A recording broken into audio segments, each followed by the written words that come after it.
How should vacancies on the village board be filled? Appointments to boards are so important. It's funny, I think every single person on this board, on this panel, started out as an appointment. I was appointed to the library board, and I think everyone else who was appointed. So appointments turn into long-term leaders.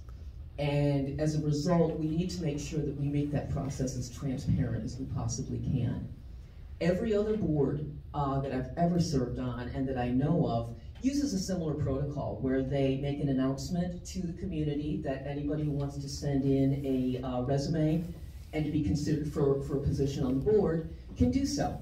And then the board would go through all of the different resumes, pick out the best, maybe 4 or 5, bring them in for interviews, and then the entire board would ask them in open session, full transparency, all the questions. And then at the end of that, they would pick the person.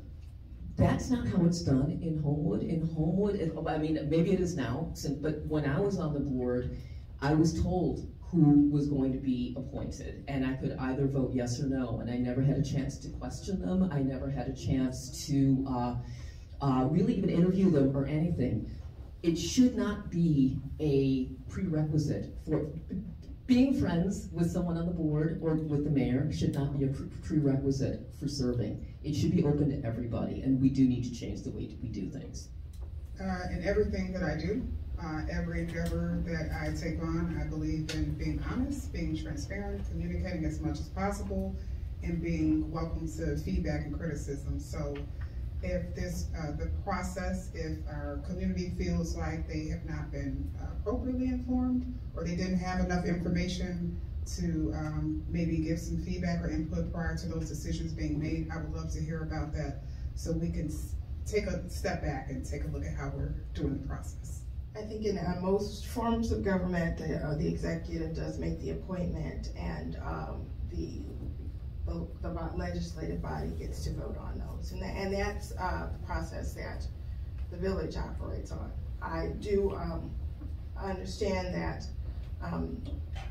before all the meetings, the agendas are put out there for the residents to see, they participate and come to all the meetings and see how things done. Because I do believe it is important that the residents know what their government is doing and who is involved in making decisions on their behalf. I do understand that, you know, when vacancies happen, they have to be filled. And that's why in just about every form of government, if it's senators, if it's, you know, congressmen, executives are given the responsibility of filling vacancies. But I'm always open and desirable of the residents having knowledge of who is being chosen to represent them in whatever means possible, making the process as open as possible. I've had the pleasure of being appointed twice to the village board. The last time was 15 years ago. The way that I've seen in my years on the board, is it perfect? No. However, I've always been informed that there's going to be a vacancy, and I've always been given an incredibly wide opportunity to throw names in to be considered. And I think every time I have, it has been considered wisely.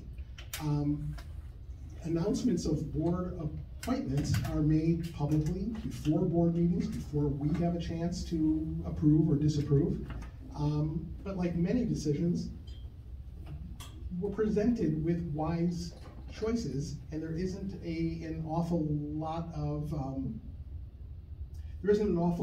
that I disagree with. In fact, I think just about every appointment I've dealt with on the board has been filled responsibly. I think if that becomes difficult, then opening it up to the public in an organized, fair way isn't off the table.